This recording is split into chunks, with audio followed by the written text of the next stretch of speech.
नमस्कार, बहुत स्वागत है आपका। आपके साथ मैं हूं जिया शर्मा और आप देख रहे हैं जी मध्य प्रदेश छत्तीसगढ़। बड़ी खबर ग्वालियर से आपको बता दें, जहां पूर्व मंत्री अनूप मिश्रा ने फिर उठाए हैं शिवराज सरकार पर सवाल। कहा है कि रेमडेसिविर इंजेक्शन और ऑक्सीजन की कालाबाजारी से व्यवस्था पर प्रश्न चिन्ह लगता है। अनूप मिश्रा ने जनता के नाम सीएम के संदेश को भी रीट्वीट किया और ये समय कोशिश करने और माफी मांगने का नहीं है। साथ ही अनूप मिश्रा ने लिखा है, लोगों को समय पर बेहतर इलाज मिले, ये सुनिश्चित हो। तो अनूप मिश्रा ने सवालों के घेरे में एक बार फिर शिवराज सरकार को ला खड़ा कर दिया है। साथ ही जो सीएम ने संदेश दिया था जनता के नाम पे, उसको रीट्वीट करते हुए अनूप मिश्रा ने तमाम सवाल उठाए हैं। लिखा है कि ये समय माफी मांगने का नहीं है, ये समय है जनता को तमाम इलाज के लिए इक्विपमेंट्स मिले, सुनिश्चित हो लोगों को समय पर बेहतर इलाज मिले, ये सरकार सुनिश्चित करे। अभी माफी मांगने का या फिर कोशिश करने का समय नहीं है। अनूप मिश्रा ने जनता के नाम सीएम के संदेश को रीट्वीट करके तमाम बातों का जिक्र किया है। एक बार फिर सवाल उठाए हैं शिवराज सरकार पर, अपनी ही सरकार पर निशाना साधा है अनूप मिश्रा ने। और रेमडेसिविर इंजेक्शन कालाबाजारी की जो बातें सामने आ रही है उसको लेकर निशाना साधा है, सवाल उठाए हैं। अनूप मिश्रा ने जनता के नाम सीएम के संदेश को भी रीट्वीट किया है और कहा है अनूप मिश्रा ने इस संदेश को रीट्वीट करते हुए कि यह समय कोशिश करने और माफी मांगने का नहीं है, लोगों को समय पर बेहतर इलाज मिले, ये सुनिश्चित हो। अनूप मिश्रा ने तमाम बातों का जिक्र किया। इसके पहले भी वो कई बार सरकार को घेर चुके हैं। अनूप मिश्रा ने कई बार सवाल उठाए हैं और विपक्ष को कई बार मौका दिया है। अब इस पर आगे क्या सियासत होती है ये देखना होगा, लेकिन फिलहाल अनूप मिश्रा ने शिवराज सरकार पर एक बार फिर सवाल उठाए हैं। इसके पहले कांग्रेस के नेताओं ने सवाल उठाए थे, तो वहीं अनूप मिश्रा को यह भी कहा गया था कि आपकी बीजेपी में कद्र नहीं है, आप कांग्रेस में शामिल हो सकते हैं। ये बात भी सुर्खियों में रही और उसके बाद अनूप मिश्रा का ये तंज, ये सवाल सरकार के ऊपर, कई मायने हैं इस ट्वीट के और एक के बाद एक उन्होंने कई ट्वीट किए। जो रेमडेसिविर इंजेक्शन है उसकी व्यवस्था और उसकी कालाबाजारी जो लगातार हो रही है उस पर भी उन्होंने सवाल खड़े किए हैं। एक और अहम खबर ग्वालियर से आपको बता दें, जहां बीजेपी के पूर्व शहर जिला अध्यक्ष देवेश शर्मा ने मोर्चा खोला है। मंत्री प्रद्युम्न सिंह तोमर के बंगले के बाहर धरना प्रदर्शन किया और बीजेपी पदाधिकारियों को रेमडेसिविर इंजेक्शन, ऑक्सीजन नहीं मिलने का आरोप लगाया। बीजेपी नेता देवेश शर्मा ने मंत्री प्रद्युम्न सिंह तोमर को खरी खोटी सुनाई। मंत्री प्रद्युम्न सिंह तोमर को नौटंकी ना करने की भी नसीहत दी है।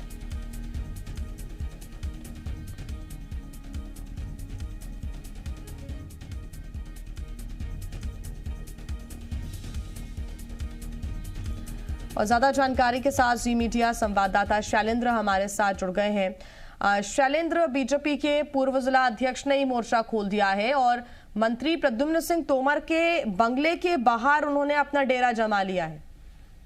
देखिए, बिल्कुल जिस तरीके से कोरोना का संक्रमण के समय सबसे ज्यादा अगर दिक्कत हो रही है तो ऑक्सीजन और रेमडेसिविर इंजेक्शन की हो रही है और ये जो धरना है ये उसी बात को लेकर धरना है। पूर्व जिलाध्यक्ष का ये कहना है कि उन्होंने मंत्री को कई बार मैसेज किए कि भाजपा के कई कार्यकर्ता है जो कोरोना संक्रमण का शिकार हो गए हैं, वो अस्पतालों में भर्ती हैं, लेकिन उन्हें न तो ऑक्सीजन मिल पा रही है और न ही रेमडेसिविर इंजेक्शन मिल पा रहा है। कई बार की मैसेज करने के बाद जब इंजेक्शन और ऑक्सीजन की सप्लाई उनके पास तक नहीं पहुंची तो यही कारण है कि जो पूर्व जिलाध्यक्ष है, जिन्हें नरेंद्र सिंह तोमर समर्थक माना जाता है, और वो प्रद्युम्न सिंह तोमर के धरने जो बंगला है उसके बाहर ही बिस्तर लेकर लेट गए। तो जब इसकी जानकारी मंत्री प्रद्युम्न सिंह तोमर को लगी, हालांकि वो उस समय जयारोग अस्पताल में मरीजों से मिलने गए थे और उसके बाद वो मौके पर पहुंचे, संगठन मंत्री से भी उनकी बात कराई, लेकिन उन्होंने साफ कह दिया कि इस तरीके से काम नहीं चलेगा। जो कार्यकर्ता है, जो वास्तविक बीमार लोग हैं, उन तक भी मदद पहुंचनी चाहिए और यदि ऐसा नहीं होता है तो वो लगातार अपनी आवाज उठाते रहेंगे। उन्होंने साफ कहा है कि जितने भी लोगों को इंजेक्शन दिया जा रहा है या जो ऑक्सीजन सप्लाई हो रही है उसकी पूरी जानकारी उनको चाहिए कि आखिर कौन कौन लोगों को ये इंजेक्शन दिए जा रहे हैं और कौन जरूरतमंद था और कौन नहीं था। यानी कहीं ना कहीं उन्होंने मंत्री पर यह आरोप लगाया है कि वो पक्षपातपूर्ण रवैया अपना रहे हैं। अपने विधानसभा क्षेत्र के जो लोग हैं उनको ज्यादा इंजेक्शन सप्लाई किए जा रहे हैं, बाकी के दूसरे जो विधानसभा क्षेत्र है उनको सप्लाई नहीं किए जा रहे हैं। तो हालांकि संगठन मंत्री से जब बात हुई, खुद कोविड प्रभारी मंत्री प्रद्युम्न सिंह तोमर जब पहुंचे थे, उन दोनों के बीच बात हुई और उनको 1 घंटे के अंदर इंजेक्शन उपलब्ध कराने की जब बात कही, उसके बाद जो है पूर्व जिलाध्यक्ष वहां से जाने को तैयार हुए। तो ये इस तरह की जो अब चीजें सामने आने लगी हैं कि अपने ही सरकार में बैठकर अपने ही नेता जब अपने ही मंत्री के खिलाफत अगर करने लगेंगे तो समझ सकते हैं कि स्थितियां कितनी भयावह हो चुकी हैं। ठीक, शैलेंद्र आप बने रहिए हमारे साथ, आगे आपसे अपडेट्स हम लेंगे। तो अपनी ही सरकार को घेरते हुए एक तरफ जहां बीजेपी के कई नेता नजर आ रही हैं, तो वहीं पूर्व मंत्री अनूप मिश्रा ने भी शिवराज सरकार पर सवाल खड़े किए हैं। कोरोना वायरस महामारी की फैली हुई है, लोग परेशान हैं, उनकी भी लोगों की जो चिंताएं थी उन चिंताओं को उन्होंने व्यक्त किया है और हम उन चिंताओं को उनकी जो चिंताएं हैं उनका ध्यान रखेंगे और आगे काम करेंगे। जनता की सेवा करने का वक्त है, इस समय सेवा करेंगे। जो डिमांड अपने भेजी थी उसका पालन कराने का प्रयास करें, क्योंकि प्रभारी मंत्री है, प्रशासनिक है। अगर यही नहीं करेंगे तो फिर कौन करेगा? इनको केवल जगाने का मैंने प्रयास किया है, ये जागे और जनता की सेवा में लगे, नौटंकी ना करें।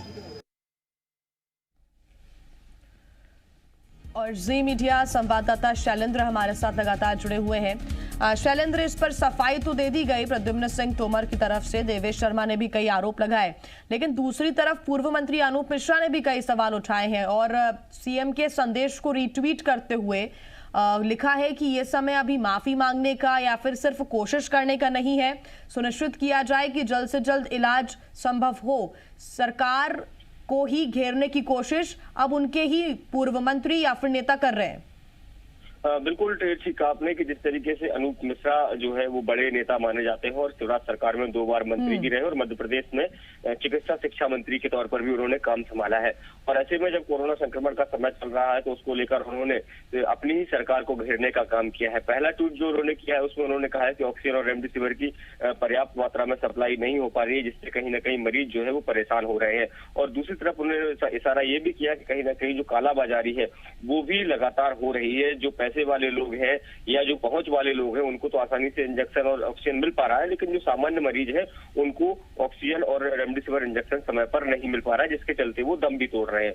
और दूसरा जो ट्वीट उन्होंने किया है वो मुख्यमंत्री शिवराज सिंह चौहान का जो जनता के नाम कल संदेश था उसको रीट्वीट किया है और उन्होंने कहा है कि ये समय जनता से माफी मांगने का या केवल प्रयास करने का नहीं है, जो हमारी कोशिश होनी चाहिए कि जो हम कह रहे हैं वो यथार्थ धरातल पर सामने आए। यानी जो मरीज है उसको वास्तविकता में इलाज मिल पा रहा है, बेहतर इलाज मिल पा रहा है कि नहीं मिल पा रहा है, सरकार की जो घोषणाएं हैं उसका उनको लाभ मिल पा रहा है या नहीं मिल पा रहा है, ये सुनिश्चित किया जाना आवश्यक है। उन्होंने कहा कि ऐसा ना हो कि हम माफी मांगते रह जाएं और उस दौरान कई लोग जो है वो अपनी जान गंवा दें।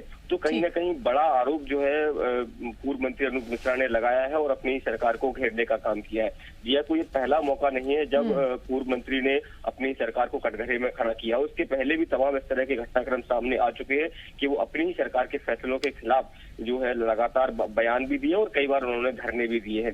तो इतने बड़े नेता का अंचल के एक बड़े नेता है, क्योंकि 4 से 5 बार से वो विधायक भी रहे, 2 बार सरकार में मंत्री भी रहे और सांसद भी रहे। तो इतने सीनियर नेता अगर बिल्कुल, और एक बड़ा मौका यहाँ पर विपक्ष को भी मिल गया है। इस पर आगे क्या प्रतिक्रियाएं मिलती हैं शैलेंद्र, ये देखना होगा। फिलहाल बहुत धन्यवाद आपका तमाम जानकारी के लिए।